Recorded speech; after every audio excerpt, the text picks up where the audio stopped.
대한민국 근현대사를 성경적 세계관으로 알리고 전하는 대한역사문화원의 한국 근현대사 벌알기 특강입니다. 다유를 위해 부름받은 사람 두 번째 이야기. 이번 시간에는 조선 백성을 자유케 할 인도자로 지명된 이승만을 위한 신병 훈련소이자 도서관이며 대학이 된 한성 감옥으로 안내하겠습니다. 이승만은 1899년 1월 9일 그의 나이 24이 되던 해에 고종 폐위 모의와 공화제 실시 음모 가담이라는 죄목으로 투옥되었습니다. 고종 폐위 모의라는 것은 영모에 해당하는 중죄였습니다. 이승만과 함께 투옥된 동지들은 자신들의 목숨이 경각에 달려있다고 생각했습니다.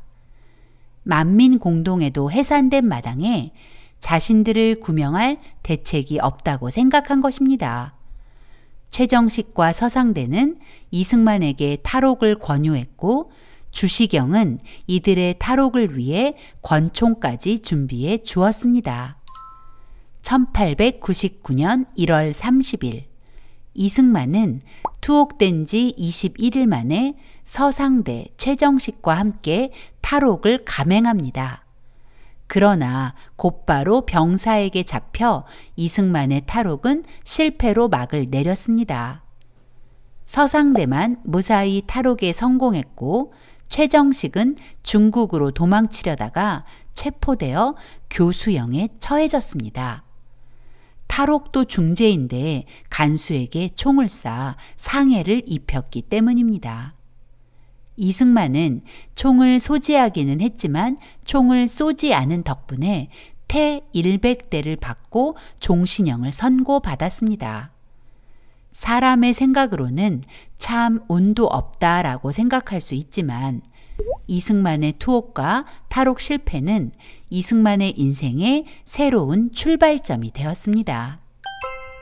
이승만이 종신형을 선고받은 후 서울에는 이승만이 곧 사형당할 것이라는 소문이 파다했습니다. 1899년 3월 19일자 황성신문은 그 상황을 이렇게 기록하고 있습니다. 풍설을 들은즉 이 씨가 인류를 면하기 어렵게 되었다. 기왕의 조칙 중에 미결수는 판결할 때에 감 1등하라 하셨으니 법관들이 조칙대로 시행할 지경이면 이 씨의 누명을 보존할 듯 하다더라. 이승만이 사형을 당할 것 같은데 판결이 나지 않은 죄수에게는 조금이라도 감형받을 수 있는 기회가 있다는 조항이 있으니 판결하는 사람들이 너그럽게 봐준다면 사형을 면할 가능성이 조금은 있다는 것입니다. 이승만의 아버지는 아들의 사형 소문이 들릴 때마다 아들의 시신을 수습하려 한성 감옥에 왔고 마음을 쓸어내리며 돌아가곤 했습니다. 한성 감옥은 너무나 끔찍한 곳이었습니다. 한마디로 생지옥이었죠. 위생 상태는 엉망이어서 더럽고 악취가 풍겼습니다. 감방은 너무 좁아서 편히 눕는 것은 고사하고 다리를 펴는 것도 힘들 지경이었습니다. 한 사람에 허용되는 공간은 고작 가로, 세로 70cm 정도밖에 안 되었으니까요.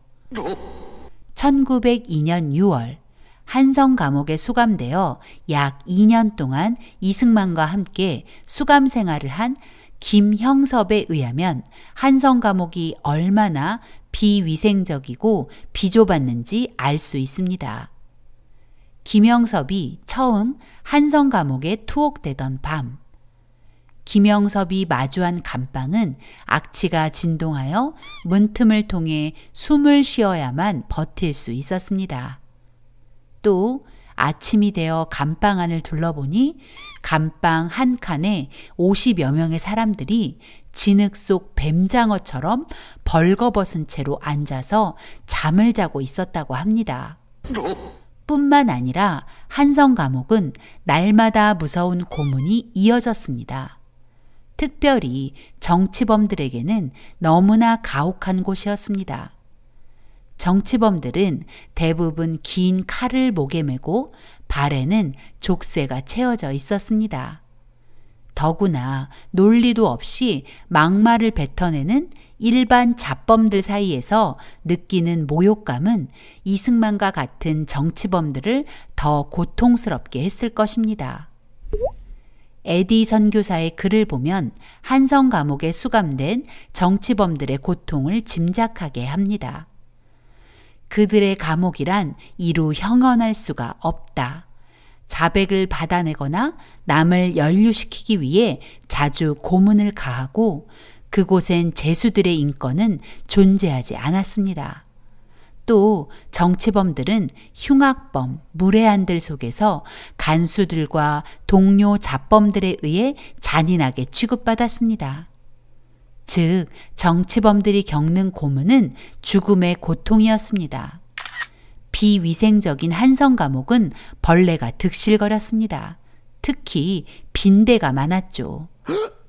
김형섭의 증언에 의하면 나를 고통스럽게 한 것은 칼의 무게가 아니라 발끝에서 목까지 온 몸에 기어오른 빈대의 물이었다. 빈대는 온몸이 온통 빨갛게 부풀어 오를 때까지 피를 빨아먹었다. 그러나 칼과 형틀에 묶여있던 나는 방어할 방법이 없었다. 가끔 나를 불쌍히 여긴 간수들이 빈대무리를 내 몸에서 쓸어내 주었지만 빈대는 사라질 리 없었다. 무관학교 출신인 내가 빈대들의 공격에는 항복할 수밖에 없었고 나는 다만 죽기를 바랬다고 합니다. 한마디로 이승만이 마주한 한성 감옥은 차라리 죽음을 바라게 되는 곳이었습니다. 17개월 동안 나는 10kg 정도의 무게의 나무로 만든 형틀 칼을 목에 걸고 있었고 두 발은 족쇄에 묶이고 양손에는 수갑을 찬 상태로 앉아 있어야 했다. 다른 죄수들은 여러 차례 몰래 들여 아침 신문에서 내가 밤사이에 처형되었고 내 부친이 내 시신을 찾아가 묻기 위해 감옥소로 왔다는 기사를 눈물로 읽어주곤 했다. 사형 선고를 받은 한 살인자가 나와 같은 나무칼에 묶여 있었다. 어느 날 아침 형무소 문이 갑자기 활짝 열리더니 간수와 사형 집행인 그리고 순검이 감방 안으로 뛰어들어왔다. 모두들 나를 쳐다보았고 나는 사형 집행인에게 인도되기를 기다리고 있었다. 그러나 그들이 나무칼을 풀었을 때 그들은 살인자를 데려가고 나를 다시 묶어두었다. 내가 다음 차례일 거야 라고 내 자신에게 말했고 내가 빨리 죽어 이 고통에서 벗어났으면 하고 바랬다. 이승만의 마음은 가난할 대로 가난해졌습니다. 신문과 만민공동회를 통해 조정을 신랄히 비난하던 이승만은 이제 온데간데 없었습니다. 한성 감옥의 극한의 환경과 고통 속에서 언제일지 모르는 죽음에 대한 두려움과 공포는 이승만을 가난한 마음의 소유자로 만들었습니다. 어두운 감옥 속에 가두었을 때 나는 두려워 혼자 이런 생각을 했다. 나는 이 세상에 있는 것이 아니다. 조금만 있으면 다른 세상에 갈 터인데 저 외국 사람들이 나에게 말해준 예수를 믿지 않았기 때문에 그 세상의 감옥에 가 있게 될 것이다. 그때 나는 그들이 말하던 예수를 믿지 않고 있었다. 그런데 내가 어디선가 들었던 말이 떠올랐다.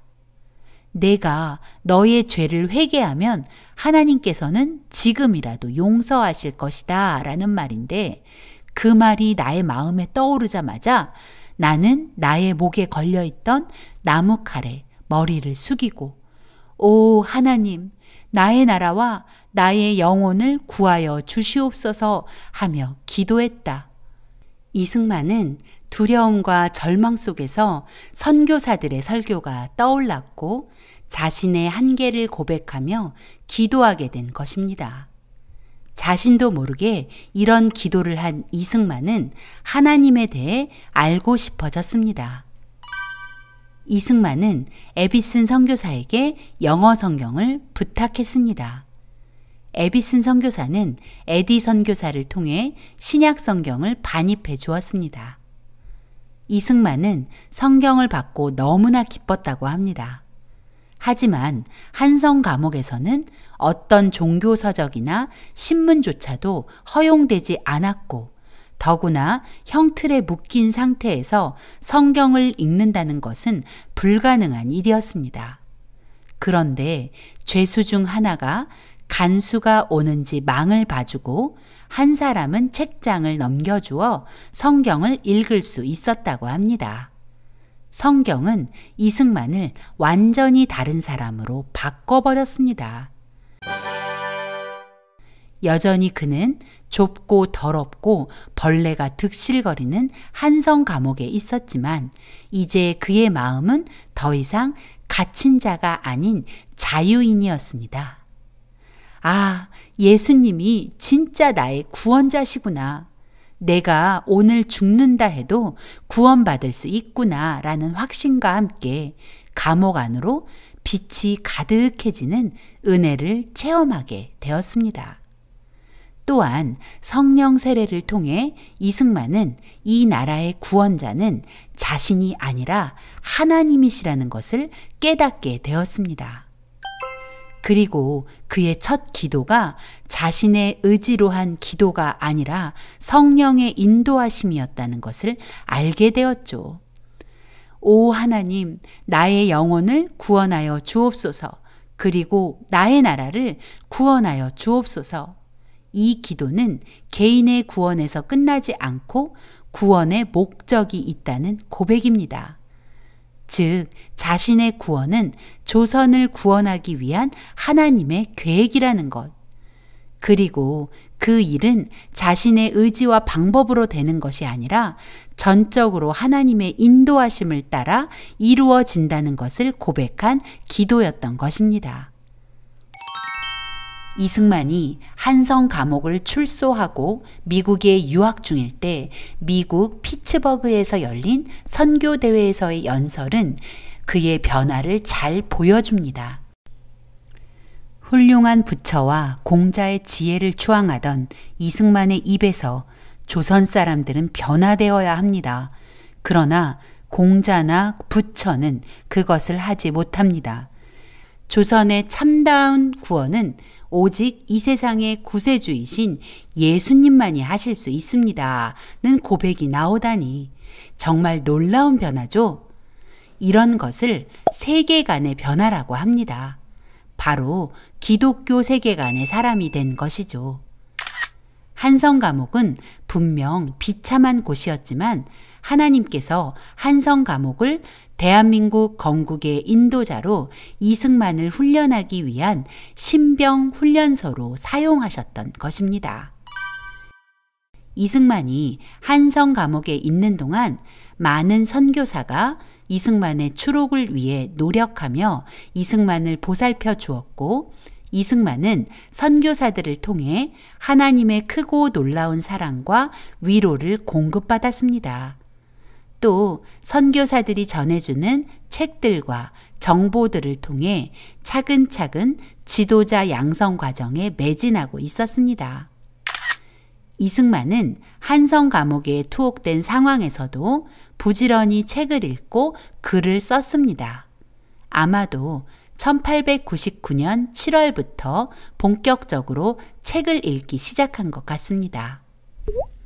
비록 투옥된 상태이지만 시간을 낭비하지 않으려는 학자의 마음으로 책을 읽었고 또 아직 기독교로 회심하기 전에는 고통과 두려움을 덜어보려고 책에 집중했던 것 같습니다. 그리고 기독교로 회심한 후 기독교 신앙서적, 역사, 법률, 외교, 시사 관련 신문과 잡지, 문학 등의 순으로 비중을 두고 책을 읽어 나갔습니다. 선교사들이 넣어준 기독교 교리 서책들은 물론 중국에서 한문으로 번역된 종교 서적들도 읽었다고 하네요. 역사는 물론이고 국제 정치와 외교에 관심이 깊었던 이승만은 국제법 책들까지 탐독했다고 했는데 더 아웃룩이라는 잡지는 이승만에게 당시 세계 정세와 서양의 정치, 경제, 문학을 두루 섭렵하는 통로가 되었고 이승만이 국제적 안목을 높이고 세계 정세를 파악하는 통찰력의 사람이 되는데 일조했습니다.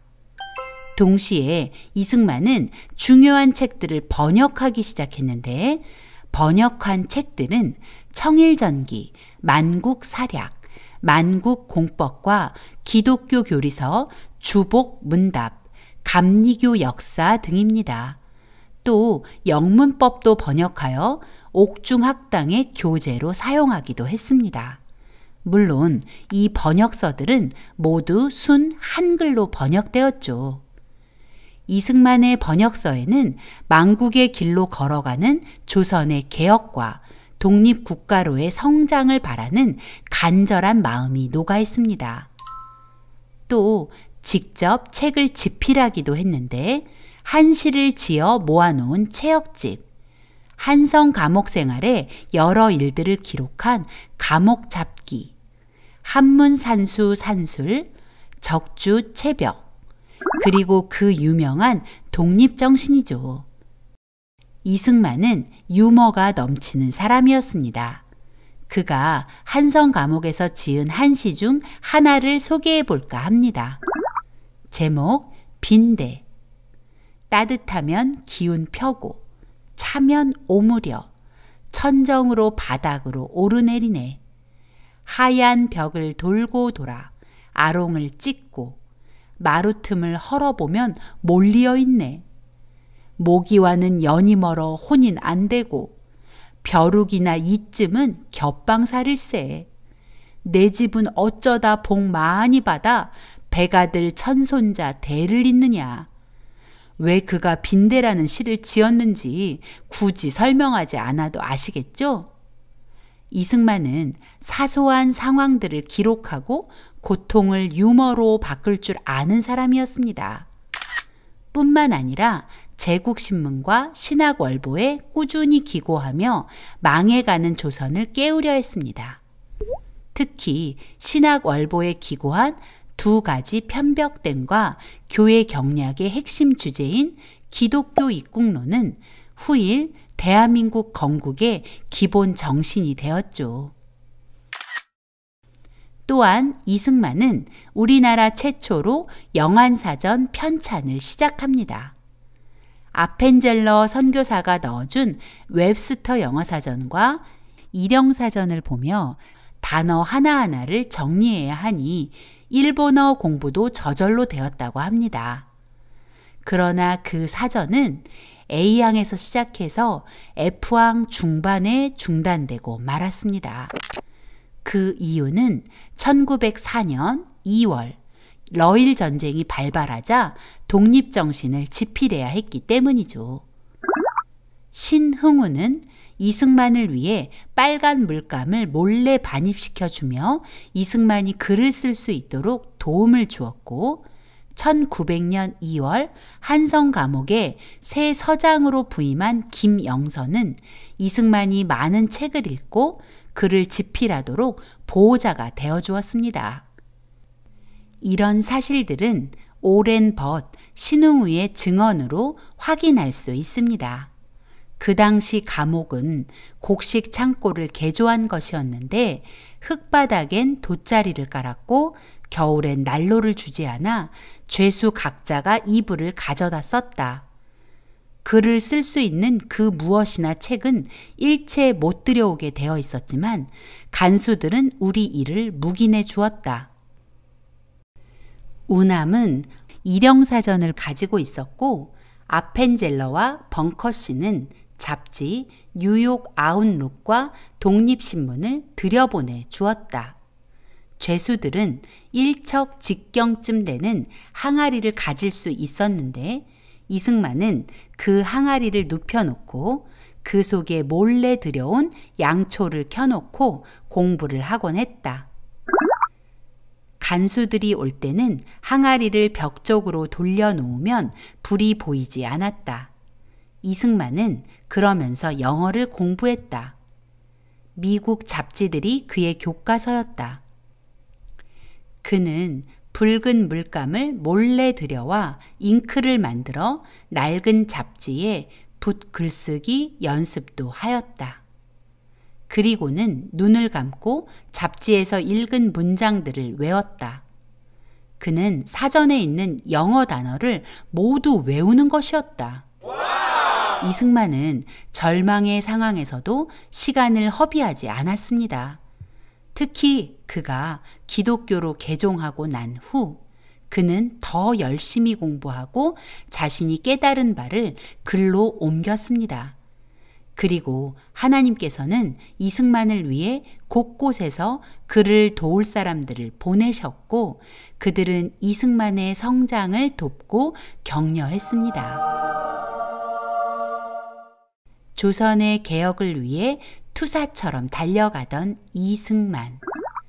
그가 한성 감옥에 투옥되면서 매서운 그의 눈빛과 전투적 말들은 사라졌고 이제 그에게는 두려움과 절망만 남았습니다. 그러나 그때 그의 일생에 놀라운 변화를 맞이합니다. 바로 기독교로의 개종입니다. 한성 감옥은 절망의 장소가 아니라 이승만을 위한 신병 훈련소, 대학, 그리고 도서관이었습니다. 하나님께서는 절망의 구렁텅이처럼 보이는 한성 감옥에 이승만을 몰아넣고 대한민국 건국의 인도자로 철저히 훈련하기 시작하신 것입니다.